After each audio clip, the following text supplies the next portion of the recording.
E a gente sabe que, infelizmente, continua o embate da Assembleia Legislativa. Houve um pedido do próprio governador Renan Filho para que a situação fosse resolvida o mais rápido possível. E o deputado estadual Rodrigo Cunha apresentou no dia de hoje, dia 5, um recurso, aliás, dia 12 hoje, um recurso para que o plenário decida sobre a maneira com a qual os parlamentares apreciarão os vetos do governador Renan Filho. Só fazendo uma retificação aí, foi na terça-feira da semana passada, no dia 5, de forma secreta ou não. Rodrigo Cunha tomou como base decisões adotadas pelo Supremo Tribunal Federal e defendeu o voto aberto. E o Cidade Alerta Alagoas recebe agora o deputado, que vai nos explicar como o recurso tramita na Assembleia. Deputado, muito obrigado pela presença ao vivo aqui nos estúdios. Houve um pedido, inclusive, do próprio governador, Essa questão de apreciação de veto atrapalha o andamento da própria casa, Acaba trazendo constrangimentos para outras votações, ele barra as votações. Existe previsão para que essa pendenga ela seja resolvida, deputado? Boa noite. Boa noite, Oscar. Boa noite a todos. Bem, existe sim uma previsão legal. Baseado no regimento, como parlamentar, eu levantei uma questão de ordem. Poucas pessoas sabem o que é, mas a questão de ordem é justamente quando há um conflito entre a Constituição e o regimento. E essa questão de ordem foi justamente fundamentada na questão do voto aberto, tendo em vista que a Constituição Federal foi alterada no final de 2013 e a nossa Constituição não mudou.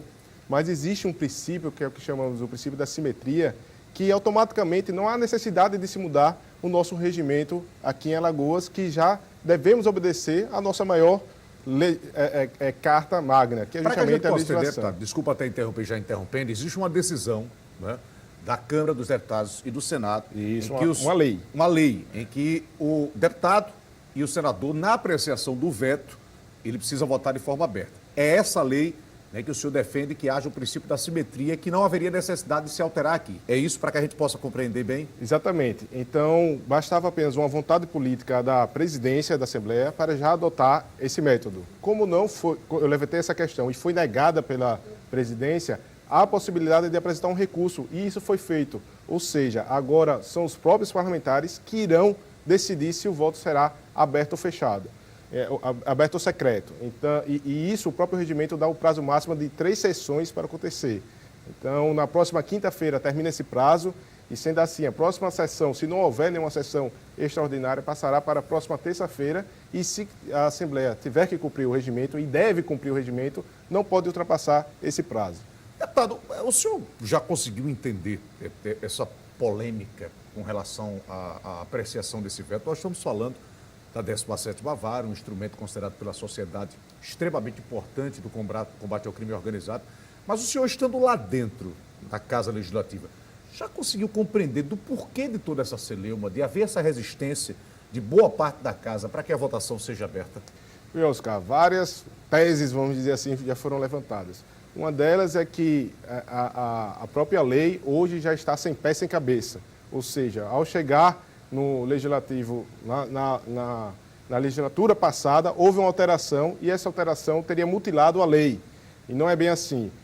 O governador Renan Filho, ele vetou alguns artigos, mas mesmo assim a lei permanece com a sua essência, que é justamente combater os crimes organizados com todos os agentes públicos, envolvendo inclusive os políticos. Mas se há, sabe sim, um entendimento de que muitos políticos não gostariam de que a 17ª Vara tivesse o poder que tem, alegando que, ao ser um órgão colegiado, estaria, de certa forma, extrapolando seus poderes. Mas não é bem assim. Nós sabemos que, vocês sabem melhor que eu, talvez, ou tão quanto, portanto, noticiar essa informação, que o crime se organizou.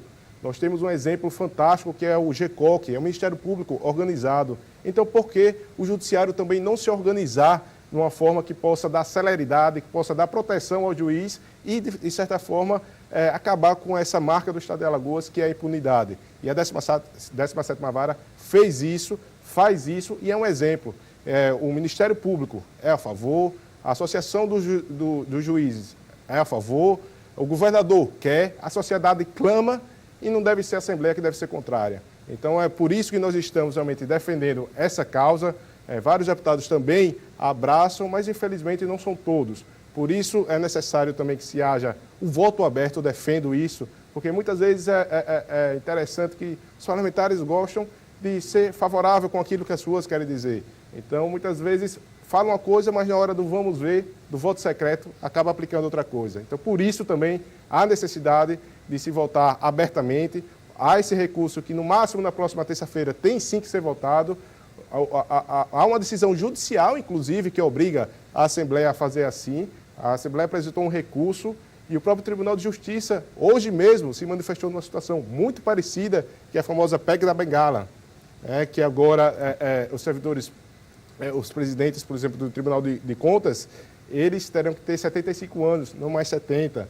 Então, ou seja, é o mesmo princípio. Foi aplicado o princípio da simetria numa decisão que inicialmente valeu a aprovação da lei para o STF, e entendendo isso, né, se aplica a qualquer tribunal, seja de contas ou de...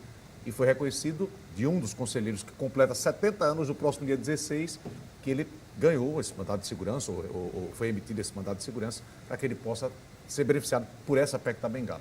Exatamente. Então, é só apenas uma questão política.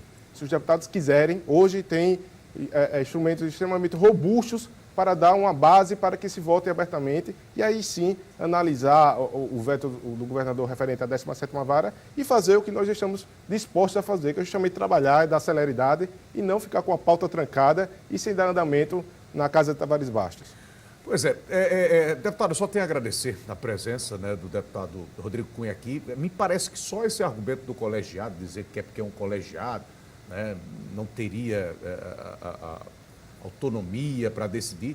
Gente, é bom dizer que esse projeto de lei, que tramita desde fevereiro do ano passado, de 2014, ele foi referendado pelo STF. A única alteração que foi feita foi na quantidade de juízes, que inicialmente eram 5, e houve uma recomendação que fosse composta de 3, e também o processo de escolha desse juiz. Mas o próprio STF, que é a instância máxima da justiça do Brasil, disse que o projeto é legal e que pode tramitar. Então, parece que esse argumento, né, deputado, ele por si só é frágil, né? É verdade, Oscar. Então, por isso, eu realmente clamo à sociedade que não feche os olhos para os políticos, para a política, muito pelo contrário. Qualquer indignação, qualquer descrença deve gerar uma motivação a mais para fiscalizar o parlamentar, saber como é que estão votando, se comportando, para que a gente possa realmente ter dias melhores aqui em Alagoas. Deputado, muito obrigado pela presença. Obrigado, Oscar. Tá certo? Um abraço. Deputado Rodrigo Cunha falando sobre a tramitação desse projeto aí da 17ª vara, que ainda causa polêmica. Só para que você lembre, né, apesar da gente falar tanto, o que está sendo apreciado agora é o veto. O governador vetou alterações que tirariam o poder da 17ª vara, e aí a Assembleia vai decidir se ela mantém o veto do governador, que é pelo menos o que clama a sociedade, ou se esse veto será derrubado, e aí praticamente a 17ª vara vai se transformar numa vara para julgar crimes de menor potencial. Então vai perder o seu princípio ou a sua essência.